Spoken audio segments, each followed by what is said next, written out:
안녕하세요. 반갑습니다. 현준입니다. 이번 주도 잘 보내셨죠? 덕분에 저도 잘 보내고 따뜻하게 잘 보낼 수 있었던 것 같습니다. 이제 얼마 안 남았죠. 봄이 정말 금방 겨울이 지나고 금방은 아닌 것 같고 어쨌든 길고 긴 겨울이 지나고 이제 따뜻한 봄이 올 것 같은데 기대가 됩니다. 저는 봄에 해보고 싶은 게 많아요. 한강에 가서 좀 쉬고 싶기도 하고 돗자리 깔아놓고 멍 때리고 싶기도 하고 벚꽃도 보러 가고 싶고 그렇습니다.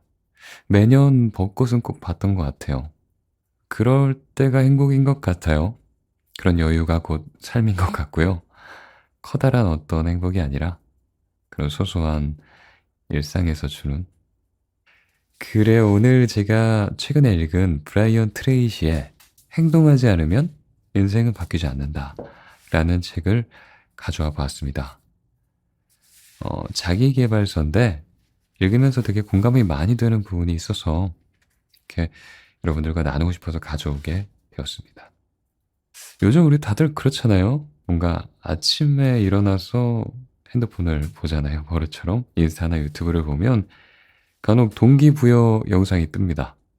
이제 그걸 보고 이제부터 조금은 달라져야지 라고 마음을 먹는데 솔직히 그 다짐이 얼마 안 가더라고요. 하루 이틀은 되게 열심히 하는데 한 일주일 정도 지나면 똑같죠. 아, 일어나면 이제 출근해야지 하면서 지친 몸을 이끌고 또 반복하는 삶을 살게 될 때가 많은 것 같아요. 그래서 브라이언 트레이시는 이런 일시적인 어떤 영상이나 글을 보고 느끼는 동기부여는 가짜라고 부릅니다. 마치 콘서트 다녀와서 잠깐 신나는 것처럼 어떤 강연을 듣고 와서 며칠간 고무되는 감정으로 사는 것처럼 그 느낌이 며칠 못 가고 사라진다라는 거죠. 한국직무능력개발원 조사에 따르면요. 직장인 10명 중에 9명이 동기부여 콘텐츠에 한 달에 15만 원 정도를 쓴다고 합니다. 근데 실제로 행동으로 옮기는 경우는 9% 정도? 밖에 안 된대요. 결론은 우리 대부분이 지금보다 좀 더 나아지기 위해서 돈을 쓰는데 실제로 행동으로 옮기지는 않는다라는 거죠. 그때 이 책의 제목이 떠오릅니다. 행동하지 않으면 일생은 바뀌지 않는다. 아무리 동기부여에 돈을 쓰고 강연을 듣고 수업을 듣고 어딘가에 찾아가서 누군가에게 고무되는 감정을 느껴도 내가 계속 행동하지 않으면 아무것도 변하지 않는다라는 거죠. 이 책의 어떤 핵심이 바로 그 내용입니다. 그럼 행동이 뭔데? 라고 물었을 때 저자는 이렇게 말합니다. 행동은 뭐 거창한 계획이나 대단한 선언이 아니라 매일 조금씩 실천하는 어떤 일련의 과정들이다라고요. 뭐야, 뻔한 말 아니야? 우리 다 알고 있는 거잖아. 행동이 중요하다는 거. 라고 말하실지도 모르겠지만 조금만 생각해보면 우리 주변에 성공한 사람들 대부분은 별것 아닌 것 같은 작은 습관들을 매일 꾸준히 해왔다고 말하는 경우가 굉장히 많습니다. 물론 어떤 재능이 있거나 좋아하는 일이어서 그렇게 했을 수도 있겠지만 좀 하기 싫은 일이라도 되게 사소하게 만들어 놓고 오래 지속하는 습관을 들인 경우도 꽤나 있죠. 근데 사실 우리가 꾸준히 뭔가 오래 하는 게 좀 어렵잖아요. 습관으로 만드는 게요. 그래서 트레이시는 이 책에서 좀 괜찮은 방법 하나를 제시합니다. 바로 531 법칙이라고 하는 건데요. 5는 하루에 딱 5분만 투자하고 3, 그러니까 3일, 72시간을 꾸준히 하면 뭔가 습관의 기초가 만들어진다고 합니다. 그리고 마지막 1은 한 번에 하나만 그렇게 집중해서 하라고 말합니다. 그래서 531 법칙인 거죠. 이게 왜 중요하냐면 우리는 보통 너무 큰 목표를 한꺼번에 이루려고 생각한다고 합니다. 그래서 뭔가 시작부터 부담을 느끼고 포기한다는 거예요. 얼마 못 가서. 예를 들어서 이런 결심을 했다고 쳐볼까요? 매일 1시간 동안 꾸준히 운동할 거야 라고 계획했다가 바쁜 날이 오면 오늘은 1시간을 쓸 수 없네 내일로 미뤄야겠다라고 한다는 거죠. 근데 만약에 5분만 운동해야지라고 마음먹었다면 5분은 할 수 있잖아요. 그러니까 매일 유지하기가 되게 쉽다라는 거죠. 우리가 매일 유지하면 습관이 되기도 그만큼 쉽다라는 거고요. 제가 또 이 책에서 되게 재밌게 읽었던 부분은 소원과 목표의 차이였어요. 흔히 우리가 목표라고 생각하는 게 사실은 그냥 소원인 경우가 많대요. 부자가 되고 싶다. 뭐, 멋진 몸을 갖고 싶다라는 그런 것들은 그냥 목표가 아니라 소원이라는 거죠. 트레이시는 소원은 화약이 없는 총알과 같아서 에너지가 없다라고 말합니다. 소원은 그냥 바라기만 할 뿐, 구체적인 행동이 없으니까요. 진짜 목표가 되려면요, 언제까지 무엇을 어떻게 라는 구체적인 내용이 있어야 한다고 말합니다. 예를 들어서 뭐 3개월 안에 나는 3kg를 빼기 위해 10분 동안 러닝을 하겠다 라는 것처럼요. 이렇게 구체적이고 측정 가능한 목표를 세워두면 실천할 가능성이 굉장히 높아진다고 합니다. 되게 꽤 일리 있는 말이죠. 그래, 오늘 제가 읽어드릴 부분은 실패하지 않는 것이 가장 큰 실패다라는 8장의 내용입니다. 개인적으로 저는 여기가 제일 좋았어요. 왜냐면 저도 실패할까봐 시작도 못하는 경우가 되게 많았거든요. 근데요, 사실 사회에선 실패라고 정의했지만 내가 그렇게 생각하고 정의하지 않으면 그건 실패가 아닌 거더라고요. 내가 감당해낼 수 있는 범위 안에서 열심히 해보고 깨지는 건 그렇게 수모적인 행위가 아니더라고요. 왜냐면요, 분명 넘어지는 그 순간은 되게 아프고 힘들고 괴롭고 고통스러운데 그 후에 얻는 게 분명히 있구나를 깨닫게 되는 순간, 이건 소모적인 일이 절대 아니다 라는 느낌을 받을 수 있었습니다. 아프죠, 분명히. 뭔가에 닿지 못했는데, 넘어졌는데, 잘 안 됐는데 안 아플 수는 없죠. 근데 우리가 그 아픔을 어떻게 받아들이고, 그리고 멈출지 뒤로 갈지 앞으로 갈지는 우리가 정할 수 있는 거죠. 사실 아플까봐 두려워서 행동하지 않으면 정말 아무것도 바뀌는 건 없을 겁니다. 그래서 아마 저자는 그렇게 말한 게 아닐까요? 아무것도 시도하지 않는 것이 가장 큰 실패다라고요. 아마 여러분들도 이 부분을 읽어보신다면 자기 자신을 되게 많이 돌아보게 되실 것 같아요. 실패할까봐, 남들 눈에 바보처럼 보일까봐 시작도 안 했던 일들이 분명히 있을 거란 말이죠. 많은 분들이. 저도 그렇고요. 근데 또 많은 분들이 언제부턴가는 그냥 할 겁니다. 그게 되게 너무 아쉽고 그런 후회를 남기지 말아야겠다라고 결심을 하는 순간들이 있거든요. 그때부터는 아마 그냥 하게 됐을 겁니다. 그래서 이 책은 뭔가 내가 아는 걸 다시 한번 리마인드 할 수 있는, 그래, 내가 지금 잘 가고 있구나 라고 알 수 있는 책이기도 하다고 저는 생각해요. 그래, 오늘 읽어드릴 책은 자기계발서입니다. 자기계발서. 요즘 SNS를 보면 뭐 이런 말들이 있죠. 하루 1시간만 일하면 월 1,000만 원 벌 수 있다. 무자본으로 만드는 자동화, 수익 같은 콘텐츠들이 막 넘쳐납니다. 솔직히 저도 혹해서 클릭할 때가 있어요. 나만 이렇게 힘들게 사는 건가 해서요. 근데 보면 갸웃하게 돼요. 이건 아닌데. 이건 글쎄 그냥 운이 좋았을 뿐 아니야? 약간 이런 느낌을 많이 받는데요. 이 책을 보면서 느낀 건 저는 그런 겁니다. 잘 사는 데는 지름길은 없다. 뭐 운이 좋아서 돈이 많이 벌 수 있겠죠. 근데 그 행복과 돈을 유지할 수 있는 건 다른 차원의 일입니다. 어쩌면요, 우리가 알고 있는 평범한 진리, 꾸준히 노력하고 작은 행동들을 쌓아가는 일이 삶에서 더 큰 행복과 성공을 불러오는 일일지도 모른다라는 생각이 들어요. 이 책의 핵심 메시지는 단순합니다. 성공의 특별한 비결은 없다는 거죠. 그냥 우리가 알고 있는 긍정적인 가치들을 몸에 익히고 매일 실천하면서 뭔가 습관화한다면 너는 자연스럽게 행동하는 인간이 되어 있을 거다라고 말하는 것 같았어요. 그래요, 이런 책의 내용이 되게 쉽죠. 근데 쉽지만 쉽지 않은 것이라고 느껴집니다. 알면서도 모르는 것이라고 느껴져요. 우리가 세상의 좋은 가치들, 그러니까 누군가를 사랑하고 존중하는 것이 좋다라는 걸 알지만 그렇게 못할 때가 많잖아요. 그런 것처럼 우리가 작은 행동들을 습관으로 옮기는 게 되게 중요하다. 그리고 작은 성공들을 천천히 쌓아가는 것이 중요하다라는 건 너무나 잘 알지만 실제로 그렇게 못할 때가 많습니다. 하지만 그런 것들이 사랑과 존중만큼 되게 중요하다, 삶에서. 그리고 그런 것들이 우리의 성취 역량을 높이는데 굉장히 중요하다는 사실을 인지하고 산다면 훨씬 나을 것 같다는 생각이 드는 책이었습니다. 그리고 저도 늘 부족합니다. 많이 모르고. 하지만 이 책을 보고 꽤나 많이 제 자신을 돌아볼 수 있었다고 저는 말씀드리고 싶어요. 그리고 이렇게 들어주신 거, 여기까지 들어주신 것도 너무 감사드리고요. 오늘도 편안한 밤 되시길 바랄게요. 늘 감사드리고 건강하시기 바라겠습니다. 잘 자요. 안녕.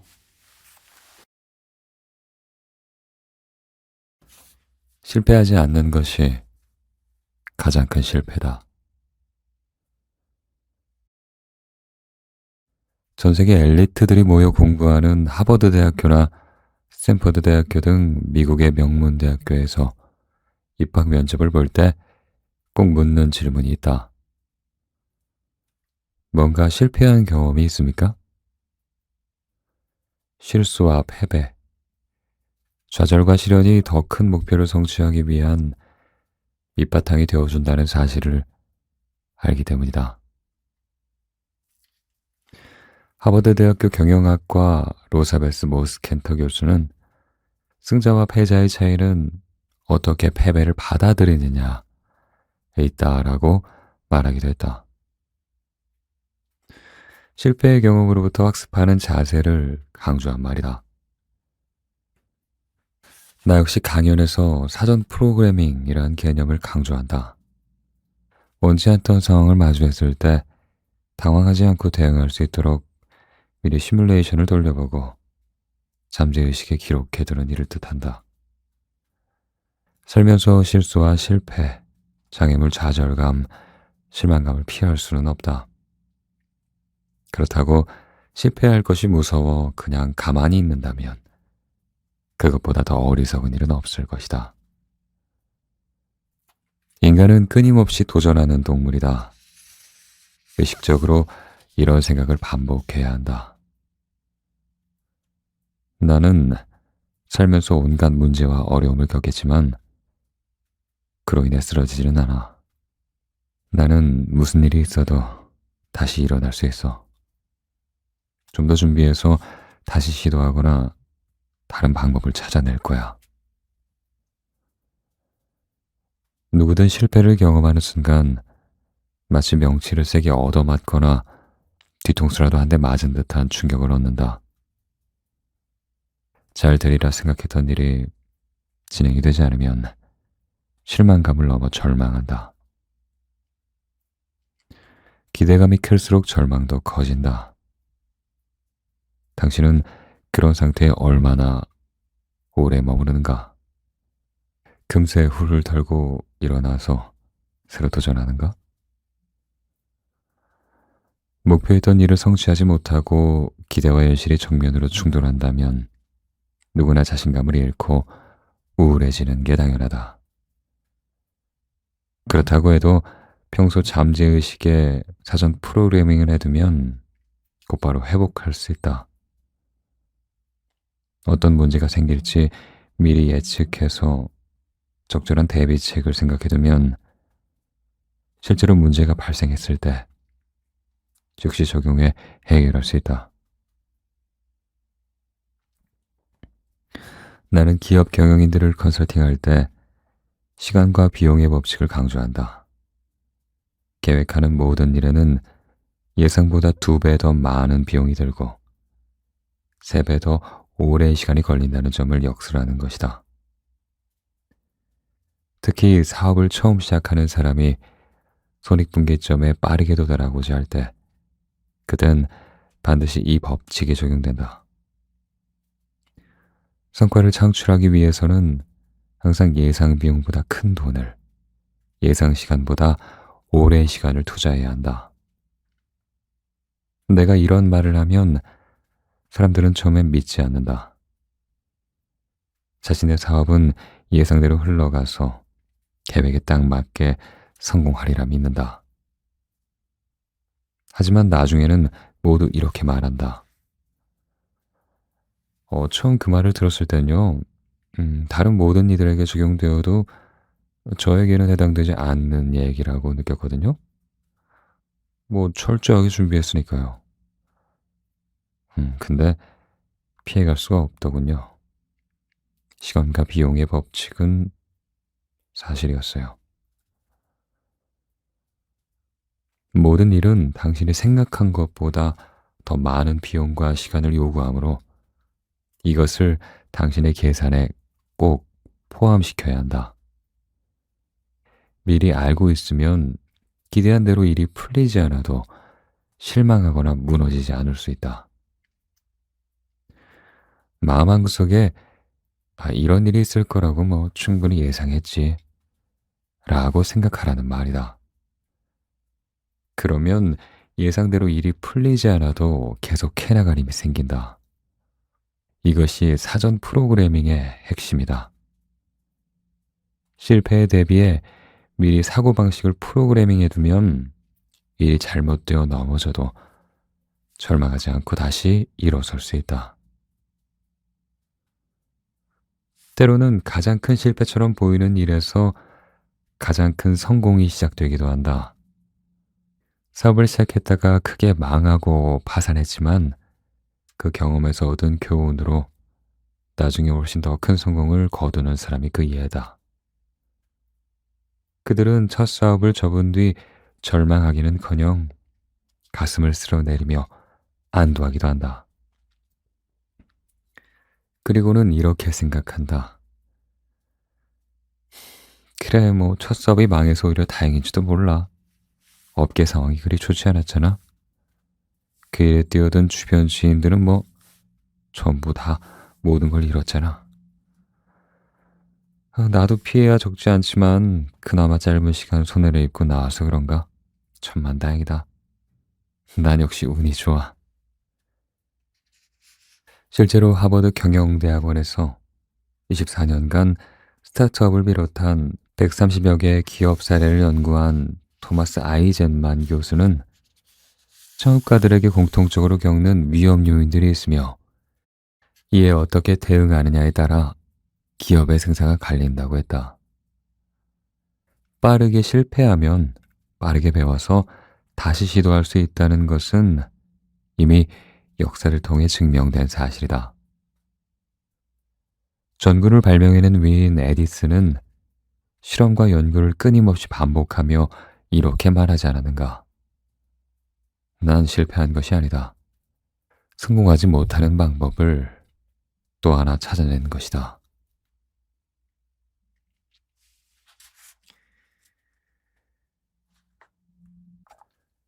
첫 술에 배부른 사람은 없다. 스톡홀름에서 강연을 진행한 때였다. 강연이 끝날 무렵 네 사람의 VIP 고객이 추가 비용을 지불하고 나를 식사 자리에 초대했다. 그들은 소프트웨어 엔지니어였는데 얼굴에 수심이 가득했다. 프로그램 개발사를 비롯한 다양한 기업에서 일해오셨죠? 저희는 선생님의 연륜과 조언이 정말 필요합니다. 무슨 일이죠? 저희는 얼마 전부터 소프트웨어 프로그램을 개발하고 판매해 왔는데요. 이 비즈니스 모델이 더 이상 효과가 없는 것 같습니다. 판매량이 더 이상 늘지 않아요. 그래서 프로그램을 판매하는 게 아니라 빌려주는 방식으로 비즈니스 모델을 바꿨어요. 고객 입장에서는 구매가보다 대여비가 더 적으니까 초기 비용도 훨씬 줄어들 테고 프로그램을 사용하다가 문제가 생기면 우리가 해결해 주니 인기를 얻으리라고 생각했어요. 뭐 우리 입장에선 궁극적으로 수익성도 올라가고요. 이미 성공 사례가 나와 있는 현명한 아이디어였다. 그건 좋은 생각이네요. 근데 문제가 뭐죠? 그게 생각했던 것보다 상황이 순조롭지가 않습니다.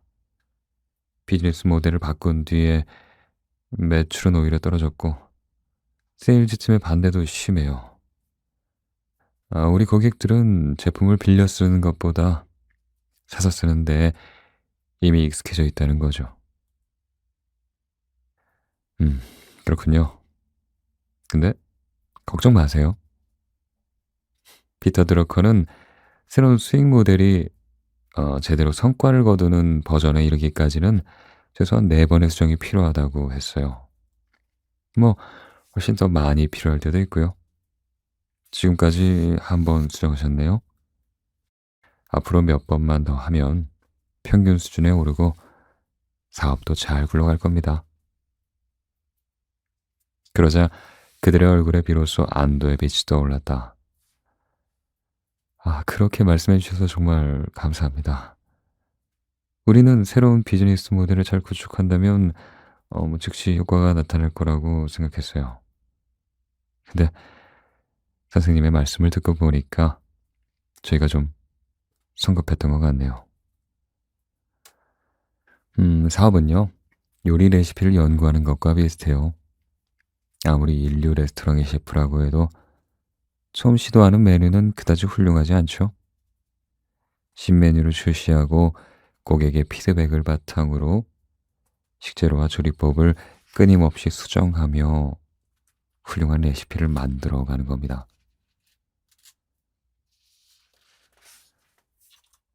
처음부터 모든 것이 완벽하게 굴러갈 수는 없다. 어쩌면 그건 지나친 욕심일지도 모른다.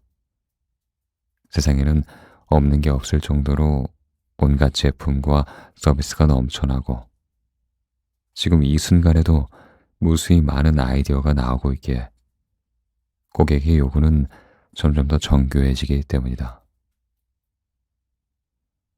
한편 앞서 실패에 대처하는 사전 프로그래밍에 대해서 이야기했는데 그보다 선행하면 좋을 것은 개념 증명이다. 개념 증명이란 기존 시장에 없던 신기술이나 신제품을 도입하기 전에 이를 검증해보는 단계를 뜻한다. 특정 아이디어의 타당성을 먼저 확인하는 것이다. 아이디어가 떠오르면 일단 이렇게 생각해보라. 이 아이디어는 아직 아무런 가치가 없어. 뭐 누구나 떠올릴 법한 생각이지. 세상에는 이것과 비슷한 생각이 수백만 개는 아마 더 될걸? 이 아이디어가 실제로 고객의 수요가 있을지 검증해보는 게 필요할 것 같아. 효과가 있을지 없을지 확인하는 방법은 간단하다. 당신이 떠올린 제품과 서비스를 그걸 소비할 실제 타깃 구매층에게 물어보는 것이다. 이 서비스가 마음에 드십니까? 이런 제품이 출시된다면 구매할 것 같아요? 경쟁사의 제품과 비교해서 좀 나아 보이나요? 혹시 이 제품에서 추가해야 할 기능이나 변화를 주어야 할 부분이 있을까요? 이렇게 잠재 고객에게 제품이나 서비스의 첫 버전을 제시하고 피드백을 받아 필요한 만큼 수정을 반복하는 것이다. 어떤 아이디어든 절대 첫술에 배부를 수 없다.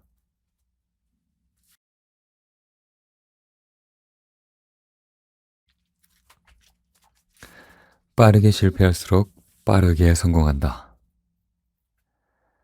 내가 20대 초반 세일즈맨일 때 처음으로 이 집 저 집 문을 두드리며 판매하던 건 저렴하고 소소한 상품이었다. 보너스 클럽의 회원권으로 고작 $20에 불과했다. 다만 그 카드가 있으면 100곳 이상의 레스토랑에서 최대 20%까지 할인을 받을 수 있었다. 한 번 사용하는 것만으로도 본전을 뽑을 수 있으니 판매가 쉬워 보였다. $20만 내면 1년간 무제한으로 사용하며 수백 달러를 절약할 수 있으니 누구에게나 이득이라고 생각했다. 경험은 부족하고 패기는 넘치는 대부분의 젊은 세일즈맨이 그렇듯 나도 카드를 보여주며 설명하기만 하면 사람들이 앞다투어 가입할 거라고 믿었다. 부푼 마음을 안고 집집마다 문을 두드리기 시작했는데 예상과 달리 모두로부터 거절을 당했다. 이유는 가지각색이었다. 다른 회원권이 있다. 지금은 실직 상태라 여윳돈이 없다. 그 카드와 제휴한 레스토랑들을 이용하지 않는다. 등등이었다. 판매 실적을 올리지 못해 절망하고 있을 때 누군가 나에게 이런 조언을 해주었다. 아주 정상적인 일입니다. 세일즈를 처음 시작할 때는 거절당하는 게 당연하죠. 아니, 오히려 거절을 많이 당할수록 좋아요. 세일즈는 성공 게임이라기보단 실패 게임이라는 걸 깨달아야 해요. 거절을 기본값으로 놓고 거절당할 확률을 줄여나가는 거죠. 그러니까 더 자주 실패하는 게 지금 당신이 해야 할 일입니다. 그 조언을 듣고 나서부터는 심기일전해서 되도록 전화를 많이 걸었고 집을 찾아다닐 땐 뛰어다녔다. 꼭 많이 거절당하기 위해 달리는 선수처럼 매일 뛰었다. 여러 집을 돌며 수없이 거절을 당했고 중간중간 아주 드물게 성공하기도 했다. 계속 바쁘게 뛰어다니다 보니 점점 판매 기술을 깨칠 수 있었고 어느 날은 전날에 비해 매출이 3배까지 뛰기도 했다. 세일즈가 많이 판매하는 게임이 아니라 거절 확률 줄이기 게임이라는 것을 확실히 깨달은 순간이었다. 그 후 나는 세일즈맨을 대상으로 하는 강연에서 늘 이렇게 가르친다. 세일즈 커리어를 크게 성장시키고 싶거나 사무실에 활력을 불어넣고 싶다면요.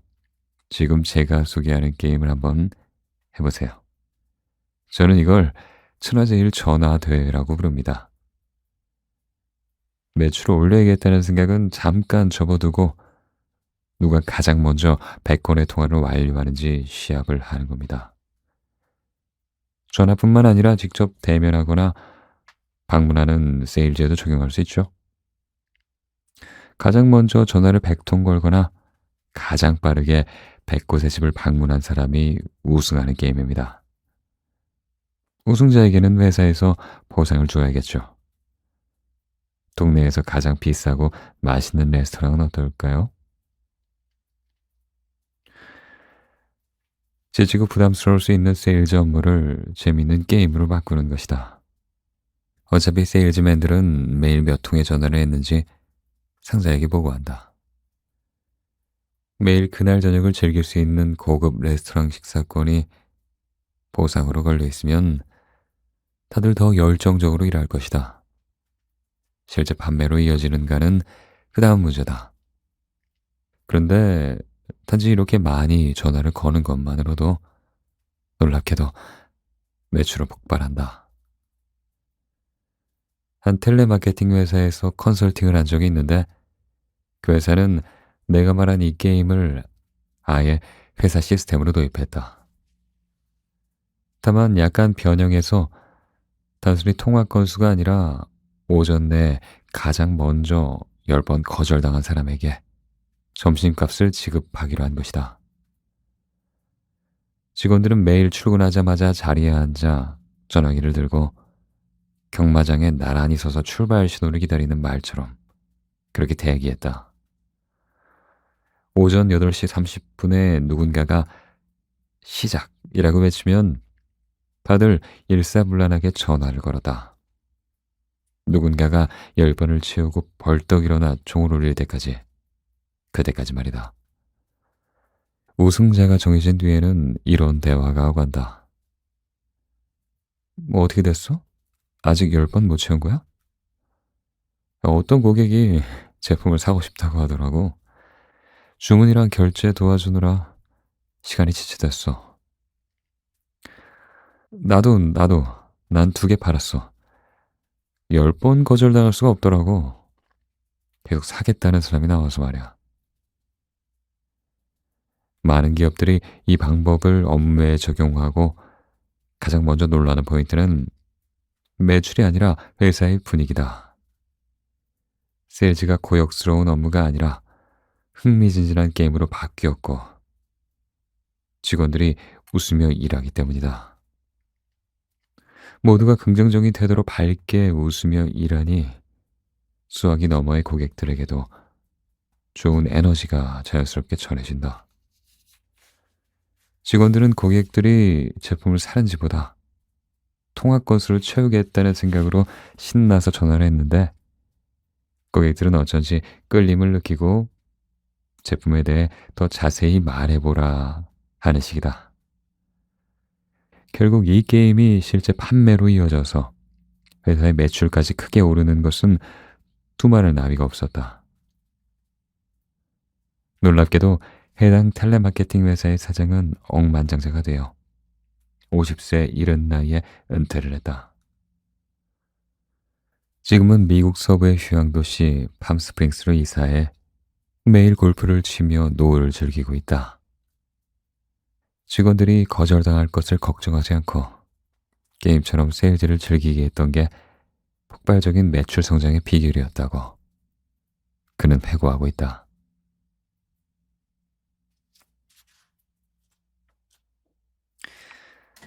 절체절명의 순간에 필요한 태도. 실패를 실패로만 받아들이면 시간 낭비에 불과한 자존심 상하는 경험이 되지만 실패를 배움의 기회로 포용한다면 성공을 향한 큰 도약인 크런치 포인트가 된다. 위기가 닥치거나 실패를 목전에 두고 있을 때면 당황해서 무엇부터 해야 할지 막막하고 머릿속이 하얘지는 경우가 대부분인데 이럴 때 먼저 침착한 태도를 갖추어야 한다. 인간은 벼랑 끝에 몰렸을 때, 마지막 기회라고 생각했을 때, 자신의 기대와 판이하게 다를 때 사고가 정지되고 흥분한다. 실패하면 절대 안 돼. 가 아니라 실패해도 괜찮아. 라는 생각이 있어야 침착할 수 있다. 나는 지금까지 큰 도전이나 위기를 맞이한 백만장자들과 아주 오랫동안 일해왔다. 사업을 훌륭하게 경영하던 이들도 전혀 예상하지 못한 상황이나 심각한 문제에 부딪히는 일이 다반사였다. 그럴 때마다 그들은 아주 침착했다. 모두 실패를 통해 배운다는 것을 알고 있었기 때문이 아닐까? 인간은 뇌 전두엽 피질인 신피질을 통해 모든 사고 활동을 한다. 전두엽 피질은 평온한 상태에서 활성화되어 최고 한도로 기능한다. 반면에 화가 나거나 감정적인 상태에서는 그 기능이 멈추는 특성이 있다. 마치 건물의 조명이 전부 꺼지는 것처럼 정지하는 것이다. 그렇게 되면 대뇌 피질과 간뇌 사이에 위치한 변연계가 활성화되어 투쟁 도피 반응이 우리를 지배하게 된다. 변연계는 감정과 기억, 동기부여와 생리적 반응을 조절하는 뇌 복합 네트워크로 그 구성 요소 중 편도체라는 것은 두려움과 분노, 쾌락과 같은 감정을 처리한다. 편도체가 활성화되는 걸 막고 다시 전두엽 피질을 활성화되게 하려면 침착한 태도가 필수다. 호흡을 크게 들이마시고 마음이 안정되면 편도체를 쉬게 만들 수 있다. 그 다음으로는 그 사실을 파악해야 한다. 남들에게 들은 대로만 믿어서는 상황을 직시할 수가 없다. 남들은 큰일이라고 하지만 실제로는 생각보다 나쁘지 않은 상황일 수도 있고 오히려 더 심각한 상황일 수도 있다. 따라서 이때 정보를 충분히 모으고 정확한 사실 여부를 직접 판단해야 한다. 스스로에게 질문하는 방법을 택해보라. 질문을 던지는 동시에 화를 내는 건 불가능한 일이다. 질문을 던지는 행위만으로도 마음이 진정되고 전두엽이 활성화되어 상황을 명확히 볼 수 있으니 아주 일석이조인 방법이다. 올바른 질문이 주변 사람들에게까지 이어진다면 그들을 진정시키는 효과도 있다. 마지막으로 책임을 인정해야 한다.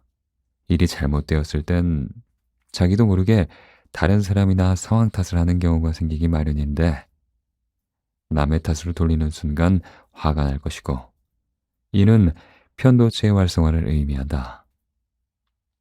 모든 부정적인 감정은 비난에서 시작한다. 타인을 향한 비난뿐 아니라 나를 향한 비난도 마찬가지다. 침착해지기 위해서는 그 누구의 탓도 하지 않고 겸허히 책임을 인정하고 받아들이는 것이 좋다. 나는 컨설팅사를 운영하는데 간혹 직원들이 내 사무실로 급히 달려와 이렇게 소리칠 때가 있다. 사장님, 문제가 생겼습니다. 저번에 서명한 계약서에 모호한 조항이 있어요.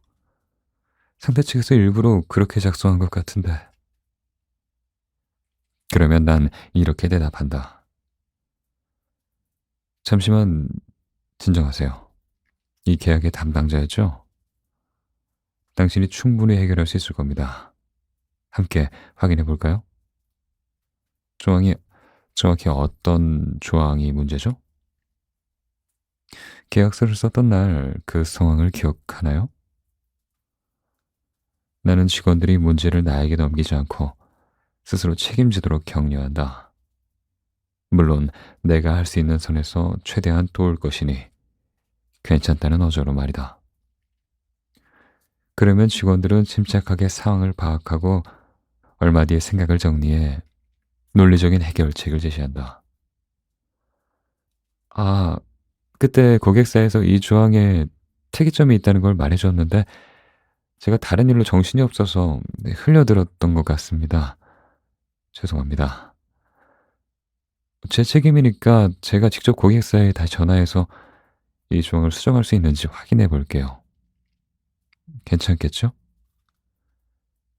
그러면 나는 아주 좋아요. 훌륭합니다. 라고 대답하기만 하면 된다. 직원은 한결 차분해진 안색으로 일에 복귀할 수 있다. 이렇게 일을 하다 보면 언제나 사소한 문제가 발생하기 마련이다. 나는 문제와 가장 가까운 사람이 최선의 해결책을 낼 수 있다고 믿기 때문에 늘 담당자를 전적으로 믿는다. 다만 더 좋은 해결책이 있을 때는 예전에 저도 비슷한 문제를 겪었는데요. 이런 방식으로 대응하는 게 더 낫더라고요. 어때요? 라며 넌지시 알려주기도 한다. 몇 번의 위기를 겪었지만 내가 침착하게 대처하는 모습을 보이니 직원들도 점차 큰 문제에도 차분히 대응하는 방법을 배운 것 같다. 모두가 남을 탓하거나 화를 내지 않고 각자의 위기 상황을 극복해 나가고 있다.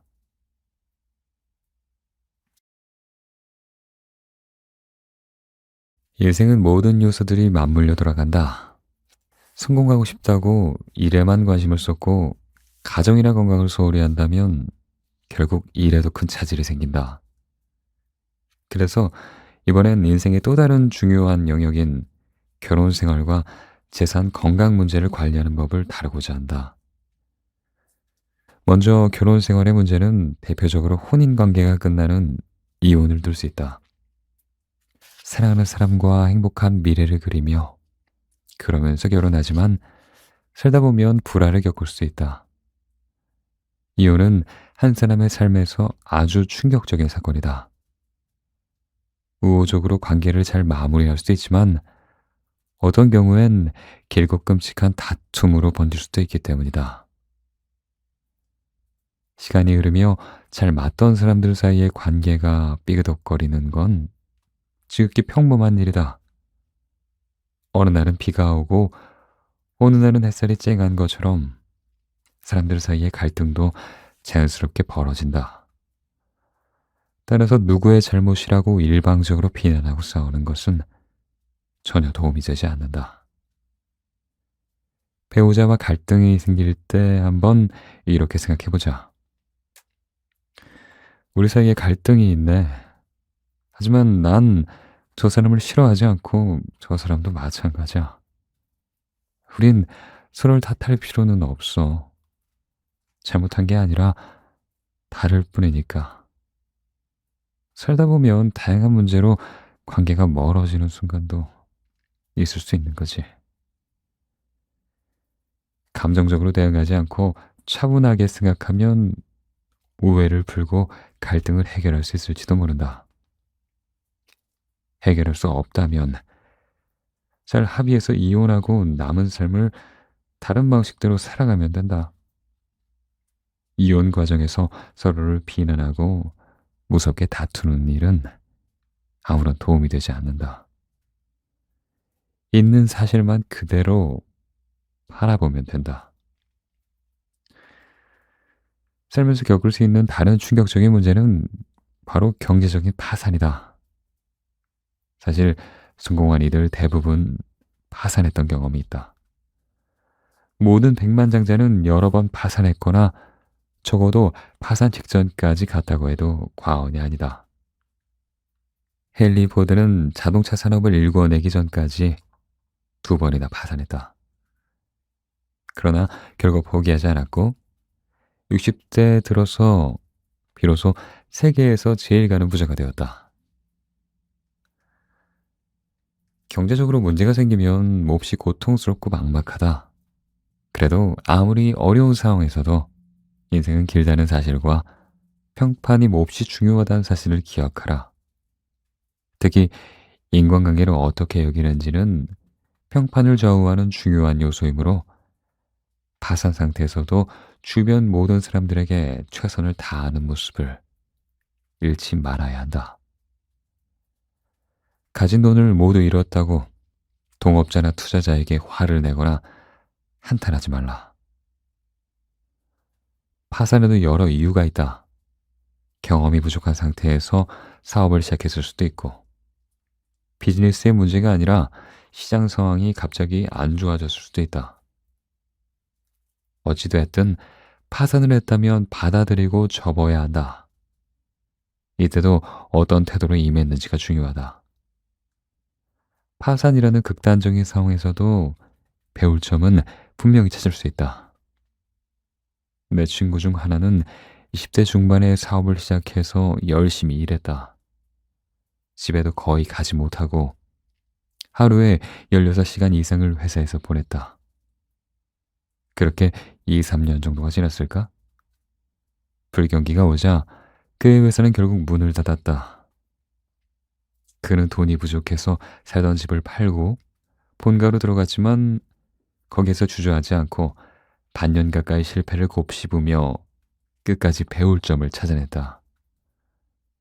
노트를 펴고 사업 경험과 고객사, 파트너 마케팅, 금전 감각, 대금 처리, 신용 등 얻은 교훈을 꼼꼼히 기록한 것이다.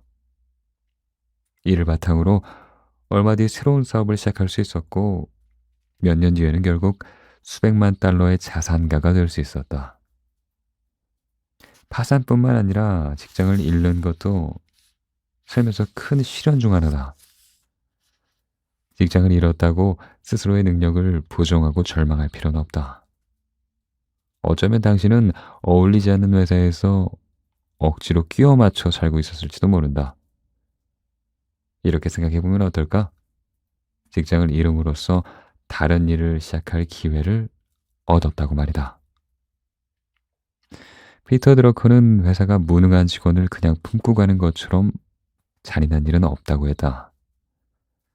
한 회사에서 업무를 잘 수행하지 못하던 직원이 다른 회사로 옮겨선 실력을 뽐내면 날아다니는 경우도 왕왕 있다. 더 잘 맞는 직장을 찾을 수 있도록 돕는 것은 좋은 리더의 자질이기도 하다. 대개 회사의 관리자들은 무능한 직원이라도 계속 데리고 있는 것이 온정을 베푸는 일이라고 생각하는데 전혀 아니다. 그건 연민이라기보다 오히려 비겁한 행동에 가깝다. 잘 맞지도 않는 일을 하면서 시간을 낭비하도록 방치하는 일이니까. 축구 경기에서 경기력이 좋지 않은 선수들이 시즌 내내 벤치 신세만 치다가 페이스를 잃는 경우가 있는데 딱 정확히 그런 상황이다. 살다가 겪게 되는 또 하나의 어려움은 바로 질병이다. 어느 날 갑자기 암이나 심장질환 같은 병에 진단받으면 세상이 끝난 것 같은 기분을 느낀다. 나에게도 그런 경험이 있다. 2010년 겨울, 오랫동안 감기 증상이 사라지지 않아 이비인후과를 방문했다. 항생제를 처방받으면 금방 나을 것이라고 대수롭지 않게 생각했는데 나를 진료하던 의사가 짐짓 심각한 표정으로 말했다. 환자분, 이건 단순한 콧물이나 감기처럼 보이지는 않네요. 아무래도 인후암인 것 같군요. 얼마나 충격적이었는지 상상이 되는가? 나는 단지 감기가 좀 오래 간다고 생각했을 뿐, 암이라니. 세계 곳곳을 돌아다니며 강연하는 것이 나의 일인데, 어떻게 암 투병을 해야 하나. 아득해졌다.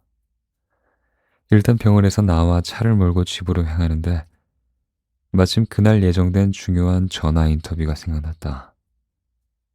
그 주에 있던 강연을 확정하기 위해 사전 통화를 하기로 했던 것이다. 전화가 걸려와 이야기를 나누기 시작하자 암 진단을 받고 예민해진 상태였던 난 별것도 아닌 일에 별것도 아닌 상대의 말에 전화기에 대고 거의 고성을 지르게 되었다. 그러자 고객사 측은 우리 직원들에게 당신처럼 예민하고 이렇게 부정적인 사람의 강연을 들려줄 수는 없겠군요. 라며 강연을 취소해버렸다. 나는 한참 후에야 얼마나 큰 실수를 저질렀는지 깨달았다.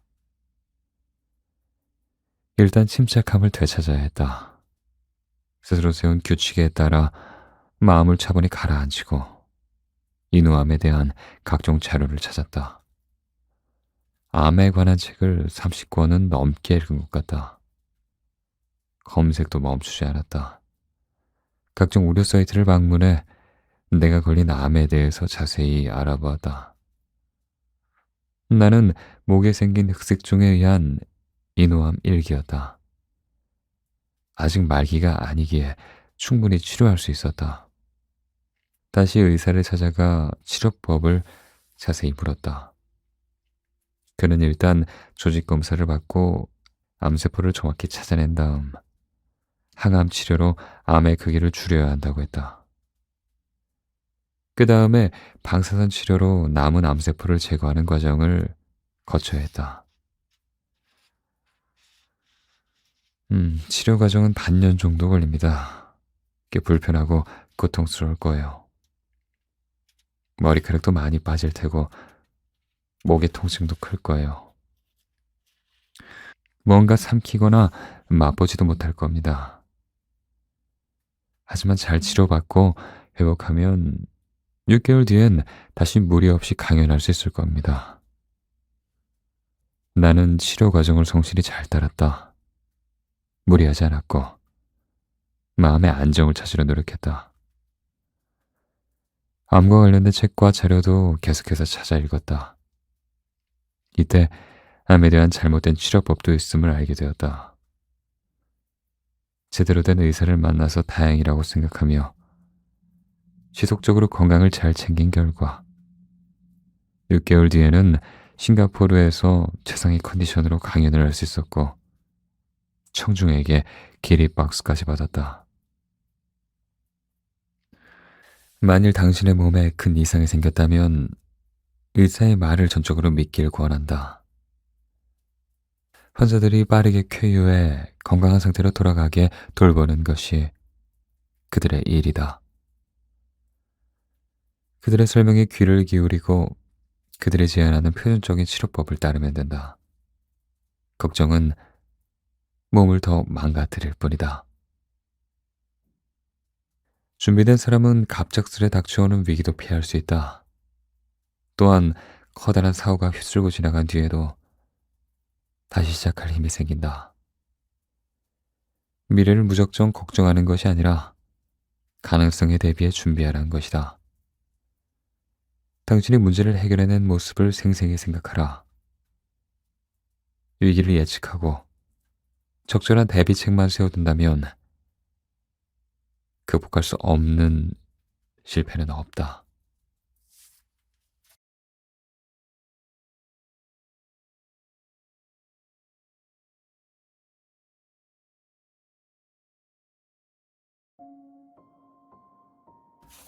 실패하지 않는 것이 가장 큰 실패다. 전 세계 엘리트들이 모여 공부하는 하버드 대학교나 스탠퍼드 대학교 등 미국의 명문 대학교에서 입학 면접을 볼 때 꼭 묻는 질문이 있다. 뭔가 실패한 경험이 있습니까? 실수와 패배, 좌절과 시련이 더 큰 목표를 성취하기 위한 밑바탕이 되어준다는 사실을 알기 때문이다. 하버드 대학교 경영학과 로사베스 모스켄터 교수는 승자와 패자의 차이는 어떻게 패배를 받아들이느냐에 있다라고 말하기도 했다. 실패의 경험으로부터 학습하는 자세를 강조한 말이다. 나 역시 강연에서 사전 프로그래밍이라는 개념을 강조한다. 원치 않던 상황을 마주했을 때 당황하지 않고 대응할 수 있도록 미리 시뮬레이션을 돌려보고 잠재의식에 기록해두는 일을 뜻한다. 살면서 실수와 실패, 장애물, 좌절감, 실망감을 피할 수는 없다. 그렇다고 실패할 것이 무서워 그냥 가만히 있는다면 그것보다 더 어리석은 일은 없을 것이다. 인간은 끊임없이 도전하는 동물이다. 의식적으로 이런 생각을 반복해야 한다. 나는 살면서 온갖 문제와 어려움을 겪겠지만 그로 인해 쓰러지지는 않아. 나는 무슨 일이 있어도 다시 일어날 수 있어. 좀 더 준비해서 다시 시도하거나 다른 방법을 찾아낼 거야. 누구든 실패를 경험하는 순간 마치 명치를 세게 얻어맞거나 뒤통수라도 한 대 맞은 듯한 충격을 얻는다. 잘 되리라 생각했던 일이 진행이 되지 않으면 실망감을 넘어 절망한다. 기대감이 클수록 절망도 커진다. 당신은 그런 상태에 얼마나 오래 머무르는가? 금세 훌을 털고 일어나서 새로 도전하는가? 목표했던 일을 성취하지 못하고 기대와 현실이 정면으로 충돌한다면 누구나 자신감을 잃고 우울해지는 게 당연하다. 그렇다고 해도 평소 잠재의식에 사전 프로그래밍을 해두면 곧바로 회복할 수 있다. 어떤 문제가 생길지 미리 예측해서 적절한 대비책을 생각해두면 실제로 문제가 발생했을 때 즉시 적용해 해결할 수 있다. 나는 기업 경영인들을 컨설팅할 때 시간과 비용의 법칙을 강조한다. 계획하는 모든 일에는 예상보다 2배 더 많은 비용이 들고 3배 더 오랜 시간이 걸린다는 점을 역설하는 것이다. 특히 사업을 처음 시작하는 사람이 손익분기점에 빠르게 도달하고자 할 때 그땐 반드시 이 법칙이 적용된다. 성과를 창출하기 위해서는 항상 예상 비용보다 큰 돈을, 예상 시간보다 오랜 시간을 투자해야 한다. 내가 이런 말을 하면 사람들은 처음엔 믿지 않는다. 자신의 사업은 예상대로 흘러가서 계획에 딱 맞게 성공하리라 믿는다. 하지만 나중에는 모두 이렇게 말한다. 처음 그 말을 들었을 땐요, 다른 모든 이들에게 적용되어도 저에게는 해당되지 않는 얘기라고 느꼈거든요. 뭐 철저하게 준비했으니까요. 근데 피해갈 수가 없더군요. 시간과 비용의 법칙은 사실이었어요. 모든 일은 당신이 생각한 것보다 더 더 많은 비용과 시간을 요구하므로 이것을 당신의 계산에 꼭 포함시켜야 한다. 미리 알고 있으면 기대한 대로 일이 풀리지 않아도 실망하거나 무너지지 않을 수 있다. 마음 한구석에 이런 일이 있을 거라고 충분히 예상했지 라고 생각하라는 말이다. 그러면 예상대로 일이 풀리지 않아도 계속 해나갈 힘이 생긴다. 이것이 사전 프로그래밍의 핵심이다. 실패에 대비해 미리 사고방식을 프로그래밍해두면 일이 잘못되어 넘어져도 절망하지 않고 다시 일어설 수 있다. 때로는 가장 큰 실패처럼 보이는 일에서 가장 큰 성공이 시작되기도 한다. 사업을 시작했다가 크게 망하고 파산했지만 그 경험에서 얻은 교훈으로 나중에 훨씬 더 큰 성공을 거두는 사람이 그 예다. 그들은 첫 사업을 접은 뒤 절망하기는커녕 가슴을 쓸어내리며 안도하기도 한다. 그리고는 이렇게 생각한다. 그래, 첫 사업이 망해서 오히려 다행인지도 몰라. 업계 상황이 그리 좋지 않았잖아. 그 일에 뛰어든 주변 지인들은 전부 다 모든 걸 잃었잖아. 나도 피해야 적지 않지만 그나마 짧은 시간 손해를 입고 나와서 그런가? 천만다행이다. 난 역시 운이 좋아.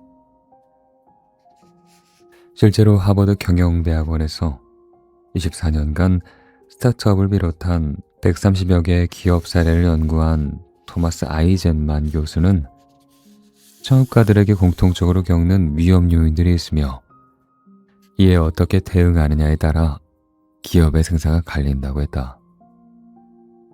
빠르게 실패하면 빠르게 배워서 다시 시도할 수 있다는 것은 이미 역사를 통해 증명된 사실이다. 전구를 발명해낸 위인 에디슨은 실험과 연구를 끊임없이 반복하며 이렇게 말하지 않았는가? 난 실패한 것이 아니다. 성공하지 못하는 방법을 또 하나 찾아낸 것이다.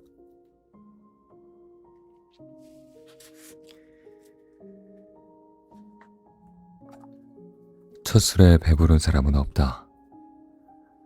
스톡홀름에서 강연을 진행한 때였다.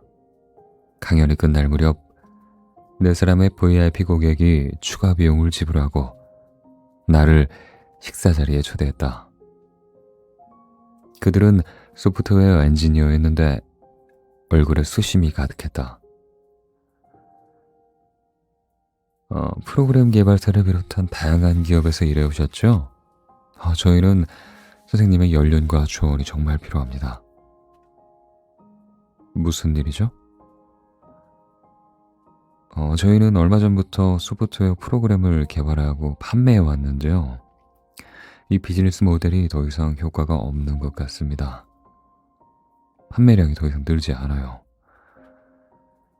그래서 프로그램을 판매하는 게 아니라 빌려주는 방식으로 비즈니스 모델을 바꿨어요. 고객 입장에서는 구매가보다 대여비가 더 적으니까 초기 비용도 훨씬 줄어들 테고 프로그램을 사용하다가 문제가 생기면 우리가 해결해 주니 인기를 얻으리라고 생각했어요. 우리 입장에선 궁극적으로 수익성도 올라가고요. 이미 성공 사례가 나와 있는 현명한 아이디어였다. 그건 좋은 생각이네요. 근데 문제가 뭐죠? 그게 생각했던 것보다 상황이 순조롭지가 않습니다. 비즈니스 모델을 바꾼 뒤에 매출은 오히려 떨어졌고 세일즈 팀의 반대도 심해요. 우리 고객들은 제품을 빌려 쓰는 것보다 사서 쓰는데 이미 익숙해져 있다는 거죠. 그렇군요. 근데 걱정 마세요. 피터 드러커는 새로운 수익 모델이 제대로 성과를 거두는 버전에 이르기까지는 최소한 4번의 수정이 필요하다고 했어요. 훨씬 더 많이 필요할 때도 있고요. 지금까지 한 번 수정하셨네요. 앞으로 몇 번만 더 하면 평균 수준에 오르고 사업도 잘 굴러갈 겁니다. 그러자 그들의 얼굴에 비로소 안도의 빛이 떠올랐다. 그렇게 말씀해 주셔서 정말 감사합니다. 우리는 새로운 비즈니스 모델을 잘 구축한다면 즉시 효과가 나타날 거라고 생각했어요. 근데 선생님의 말씀을 듣고 보니까 저희가 좀 성급했던 것 같네요. 사업은요, 요리 레시피를 연구하는 것과 비슷해요. 아무리 인류 레스토랑의 셰프라고 해도 처음 시도하는 메뉴는 그다지 훌륭하지 않죠. 신메뉴를 출시하고 고객의 피드백을 바탕으로 식재료와 조리법을 끊임없이 수정하며 훌륭한 레시피를 만들어가는 겁니다.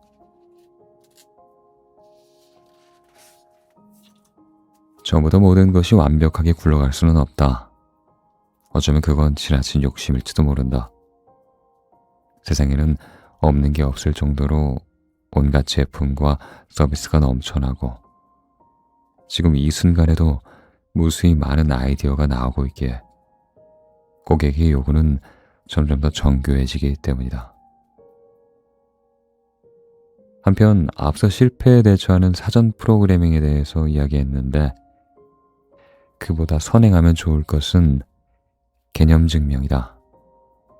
개념 증명이란 기존 시장에 없던 신기술이나 신제품을 도입하기 전에 이를 검증해보는 단계를 뜻한다. 특정 아이디어의 타당성을 먼저 확인하는 것이다. 아이디어가 떠오르면 일단 이렇게 생각해보라.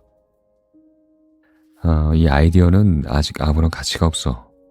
누구나 떠올릴 법한 생각이지. 세상에는 이것과 비슷한 생각이 수백만 개는 아마 더 될걸? 이 아이디어가 실제로 고객의 수요가 있을지 검증해보는 게 필요할 것 같아.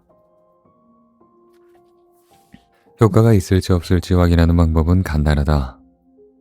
당신이 떠올린 제품과 서비스를 그걸 소비할 실제 타깃 구매층에게 물어보는 것이다. 이 서비스가 마음에 드십니까? 이런 제품이 출시된다면 구매할 것 같아요? 경쟁사의 제품과 비교해서 좀 나아 보이나요? 혹시 이 제품에서 추가해야 할 기능이나 변화를 주어야 할 부분이 있을까요? 이렇게 잠재 고객에게 제품이나 서비스의 첫 버전을 제시하고 피드백을 받아 필요한 만큼 수정을 반복하는 것이다. 어떤 아이디어든 절대 젖을 배부를 수 없다.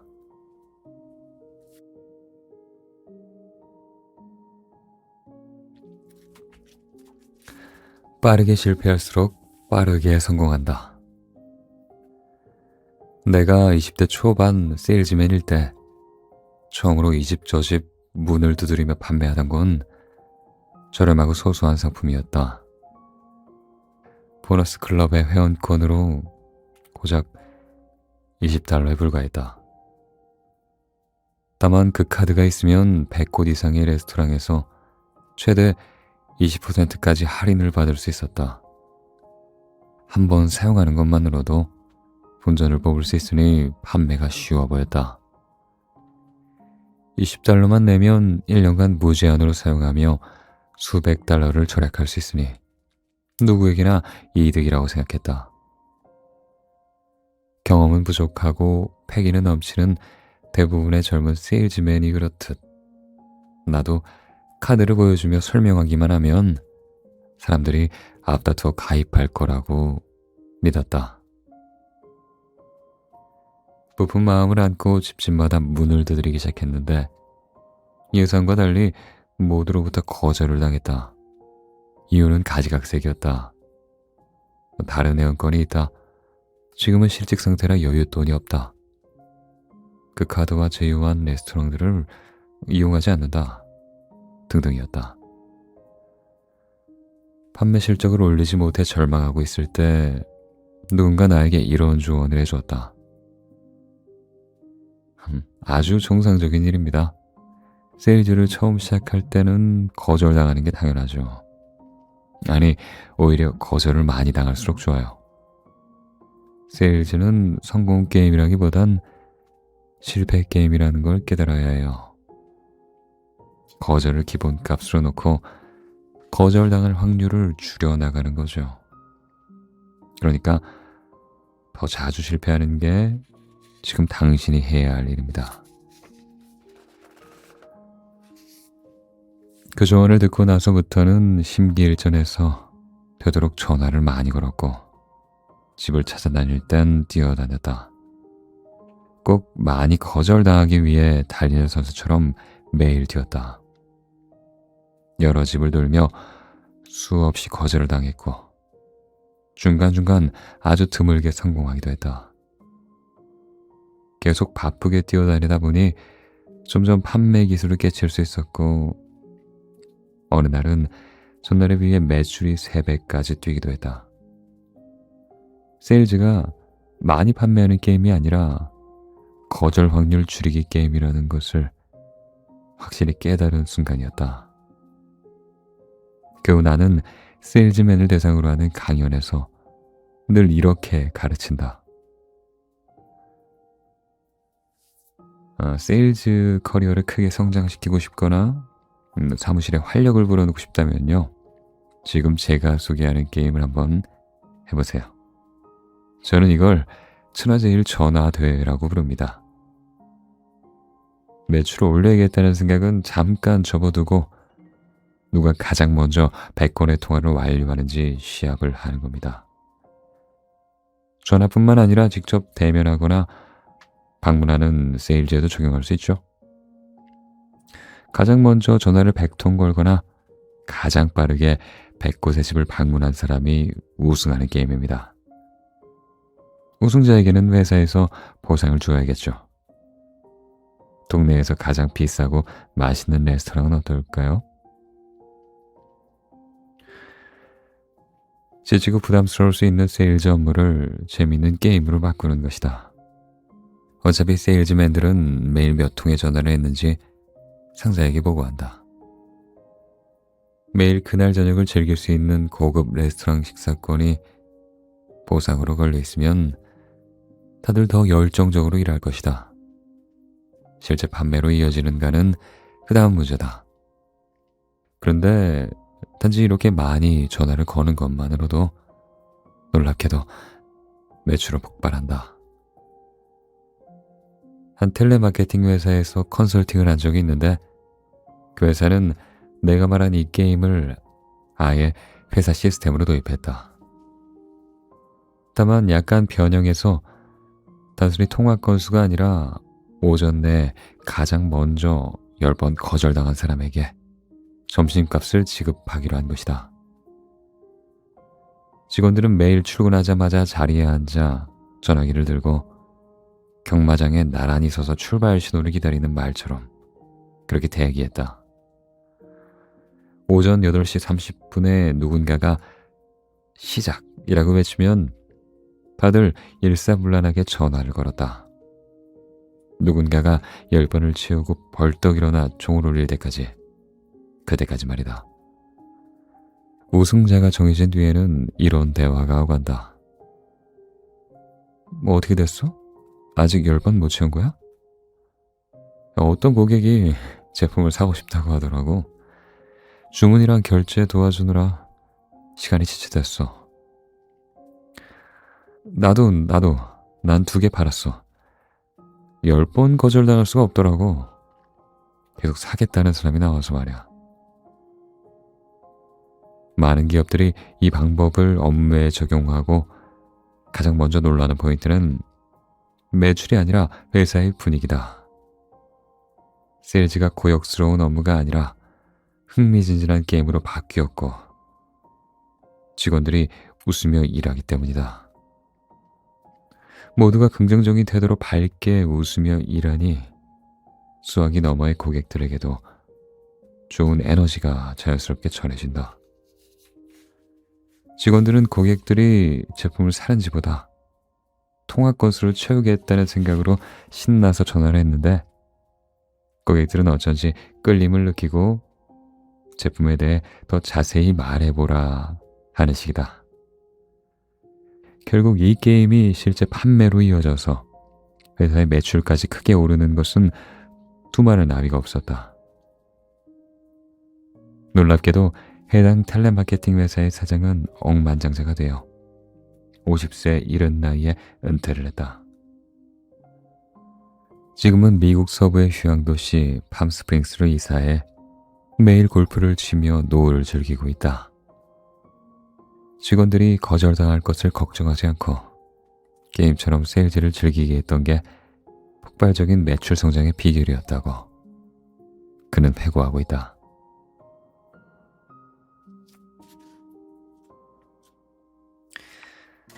절체절명의 순간에 필요한 태도. 실패를 실패로만 받아들이면 시간 낭비에 불과한 자존심 상하는 경험이 되지만 실패를 배움의 기회로 포용한다면 성공을 향한 큰 도약인 크런치 포인트가 된다.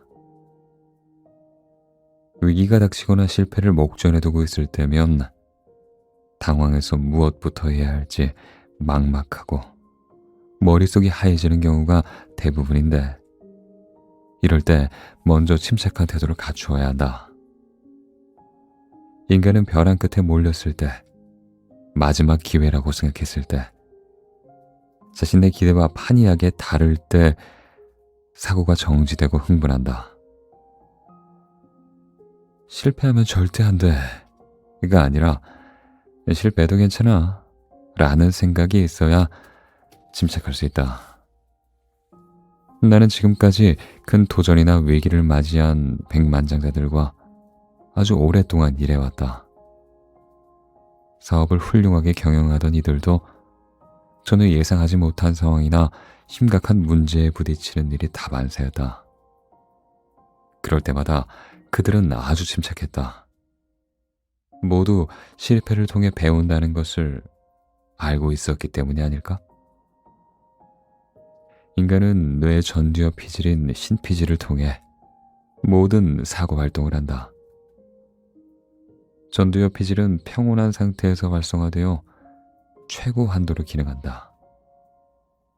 반면에 화가 나거나 감정적인 상태에서는 그 기능이 멈추는 특성이 있다. 마치 건물의 조명이 전부 꺼지는 것처럼 정지하는 것이다. 그렇게 되면 대뇌 피질과 간뇌 사이에 위치한 변연계가 활성화되어 투쟁 도피 반응이 우리를 지배하게 된다. 변연계는 감정과 기억, 동기부여와 생리적 반응을 조절하는 뇌 복합 네트워크로 그 구성 요소 중 편도체라는 것은 두려움과 분노, 쾌락과 같은 감정을 처리한다. 편도체가 활성화되는 걸 막고 다시 전두엽 피질을 활성화되게 하려면 침착한 태도가 필수다. 호흡을 크게 들이마시고 마음이 안정되면 편도체를 쉬게 만들 수 있다. 그 다음으로는 그 사실을 파악해야 한다. 남들에게 들은 대로만 믿어서는 상황을 직시할 수가 없다. 남들은 큰일이라고 하지만 실제로는 생각보다 나쁘지 않은 상황일 수도 있고 오히려 더 심각한 상황일 수도 있다. 따라서 이때 정보를 충분히 모으고 정확한 사실 여부를 직접 판단해야 한다. 스스로에게 질문하는 방법을 택해보라. 질문을 던지는 동시에 화를 내는 건 불가능한 일이다. 질문을 던지는 행위만으로도 마음이 진정되고 전두엽이 활성화되어 상황을 명확히 볼 수 있으니 아주 일석이조인 방법이다. 올바른 질문이 주변 사람들에게까지 이어진다면 그들을 진정시키는 효과도 있다. 마지막으로 책임을 인정해야 한다. 일이 잘못되었을 땐 자기도 모르게 다른 사람이나 상황 탓을 하는 경우가 생기기 마련인데 남의 탓으로 돌리는 순간 화가 날 것이고 이는 편도체의 활성화를 의미한다. 모든 부정적인 감정은 비난에서 시작한다. 타인을 향한 비난뿐 아니라 나를 향한 비난도 마찬가지다.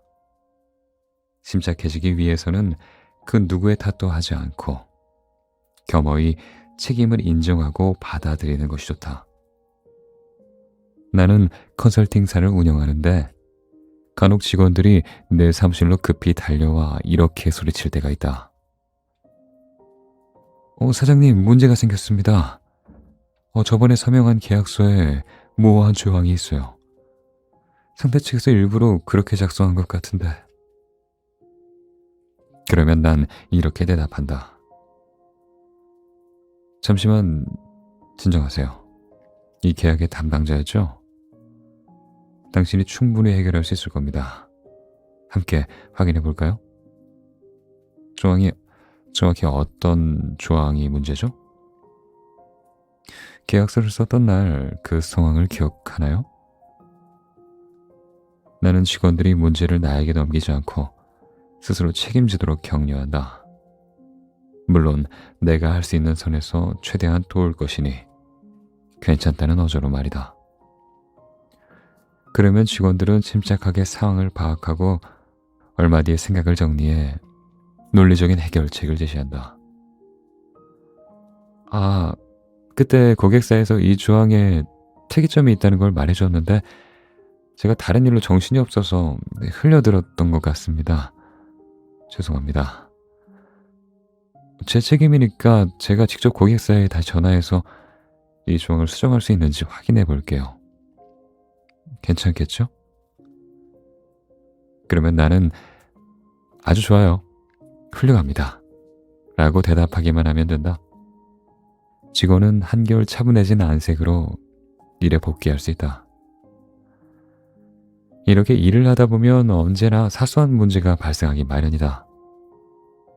나는 문제와 가장 가까운 사람이 최선의 해결책을 낼 수 있다고 믿기 때문에 늘 담당자를 전적으로 믿는다. 다만 더 좋은 해결책이 있을 때는 예전에 저도 비슷한 문제를 겪었는데요. 이런 방식으로 대응하는 게 더 낫더라고요. 어때요? 라며 넌지시 알려주기도 한다. 몇 번의 위기를 겪었지만 내가 침착하게 대처하는 모습을 보이니 직원들도 점차 큰 문제에도 차분히 대응하는 방법을 배운 것 같다. 모두가 남을 탓하거나 화를 내지 않고 각자의 위기 상황을 극복해 나가고 있다.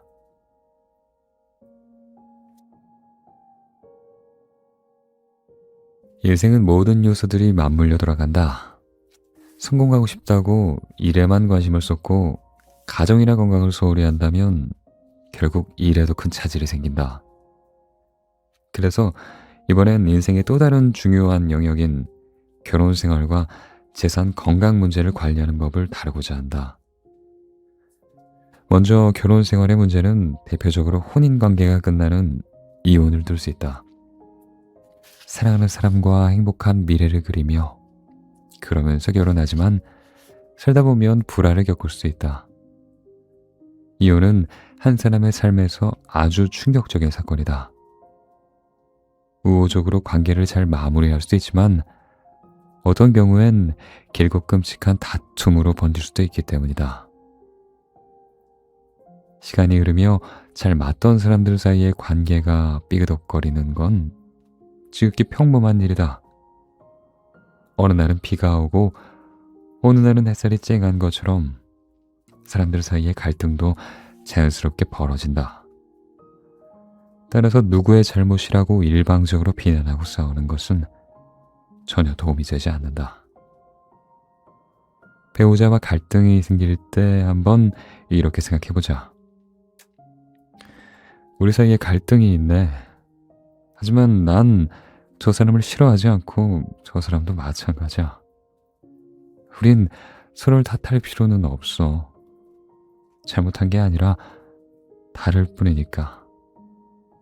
살다 보면 다양한 문제로 관계가 멀어지는 순간도 있을 수 있는 거지. 감정적으로 대응하지 않고 차분하게 생각하면 오해를 풀고 갈등을 해결할 수 있을지도 모른다. 해결할 수 없다면 잘 합의해서 이혼하고 남은 삶을 다른 방식대로 살아가면 된다. 이혼 과정에서 서로를 비난하고 무섭게 다투는 일은 아무런 도움이 되지 않는다. 있는 사실만 그대로 바라보면 된다. 살면서 겪을 수 있는 다른 충격적인 문제는 바로 경제적인 파산이다. 사실 성공한 이들 대부분 파산했던 경험이 있다. 모든 백만장자는 여러 번 파산했거나 적어도 파산 직전까지 갔다고 해도 과언이 아니다. 헨리 포드는 자동차 산업을 일궈내기 전까지 2번이나 파산했다. 그러나 결국 포기하지 않았고 60대 들어서 비로소 세계에서 제일 가는 부자가 되었다. 경제적으로 문제가 생기면 몹시 고통스럽고 막막하다. 그래도 아무리 어려운 상황에서도 인생은 길다는 사실과 평판이 몹시 중요하다는 사실을 기억하라.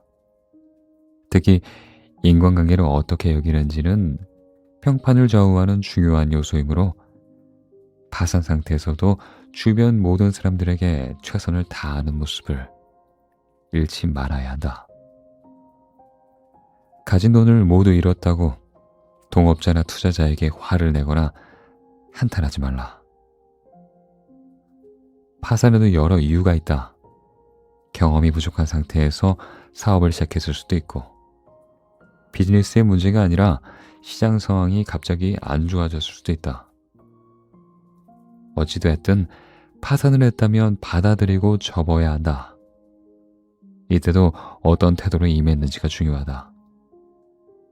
파산이라는 극단적인 상황에서도 배울 점은 분명히 찾을 수 있다. 내 친구 중 하나는 20대 중반에 사업을 시작해서 열심히 일했다. 집에도 거의 가지 못하고 하루에 16시간 이상을 회사에서 보냈다. 그렇게 2, 3년 정도가 지났을까? 불경기가 오자 그의 회사는 결국 문을 닫았다. 그는 돈이 부족해서 살던 집을 팔고 본가로 들어갔지만 거기서 주저하지 않고 반년 가까이 실패를 곱씹으며 끝까지 배울 점을 찾아냈다. 노트를 펴고 사업 경험과 고객사, 파트너 마케팅, 금전 감각, 대금 처리, 신용 등 얻은 교훈을 꼼꼼히 기록한 것이다. 이를 바탕으로 얼마 뒤 새로운 사업을 시작할 수 있었고 몇 년 뒤에는 결국 수백만 달러의 자산가가 될 수 있었다. 파산뿐만 아니라 직장을 잃는 것도 살면서 큰 시련 중 하나다. 직장을 잃었다고 스스로의 능력을 부정하고 절망할 필요는 없다. 어쩌면 당신은 어울리지 않는 회사에서 억지로 끼워 맞춰 살고 있었을지도 모른다. 이렇게 생각해보면 어떨까? 직장을 잃음으로써 다른 일을 시작할 기회를 얻었다고 말이다. 피터 드러커는 회사가 무능한 직원을 그냥 품고 가는 것처럼 잔인한 일은 없다고 했다. 한 회사에서 업무를 잘 수행하지 못하던 직원이 다른 회사로 옮겨선 실력을 뽐내며 날아다니는 경우도 왕왕 있다. 더 잘 맞는 직장을 찾을 수 있도록 돕는 것은 좋은 리더의 자질이기도 하다. 때게 회사의 관리자들은 무능한 직원이라도 계속 데리고 있는 것이 온정을 베푸는 일이라고 생각하는데 전혀 아니다. 그건 연민이라기보다 오히려 비겁한 행동에 가깝다. 잘 맞지도 않는 일을 하면서 시간을 낭비하도록 방치하는 일이니까. 축구 경기에서 경기력이 좋지 않은 선수들이 시즌 내내 벤치 신세만 치다가 페이스를 잃는 경우가 있는데 딱 정확히 그런 상황이다. 살다가 겪게 되는 또 하나의 어려움은 바로 질병이다. 어느 날 갑자기 암이나 심장질환 같은 병에 진단받으면 세상이 끝난 것 같은 기분을 느낀다. 나에게도 그런 경험이 있다. 2010년 겨울 오랫동안 감기 증상이 사라지지 않아 이비인후과를 방문했다. 항생제를 처방받으면 금방 나을 것이라고 대수롭지 않게 생각했는데 나를 진료하던 의사가 짐짓 심각한 표정으로 말했다. 환자분, 이건 단순한 콧물이나 감기처럼 보이지는 않네요. 아무래도 인후암인 것 같군요. 얼마나 충격적이었는지 상상이 되는가? 나는 단지 감기가 좀 오래 간다고 생각했을 뿐. 암이라니. 세계 곳곳을 돌아다니며 강연하는 것이 나의 일인데 어떻게 암 투병을 해야 하나. 아득해졌다. 일단 병원에서 나와 차를 몰고 집으로 향하는데 마침 그날 예정된 중요한 전화 인터뷰가 생각났다.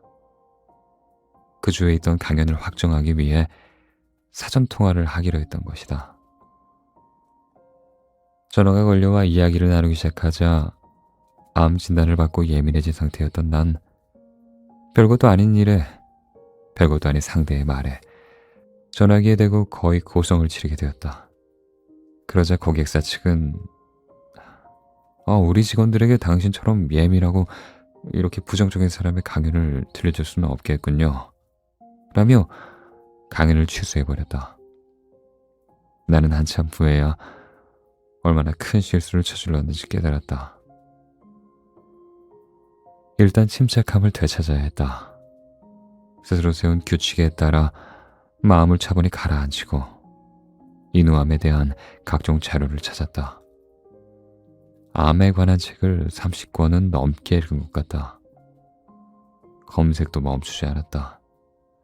각종 의료 사이트를 방문해 내가 걸린 암에 대해서 자세히 알아보았다. 나는 목에 생긴 흑색종에 의한 인후암 1기였다. 아직 말기가 아니기에 충분히 치료할 수 있었다. 다시 의사를 찾아가 치료법을 자세히 물었다.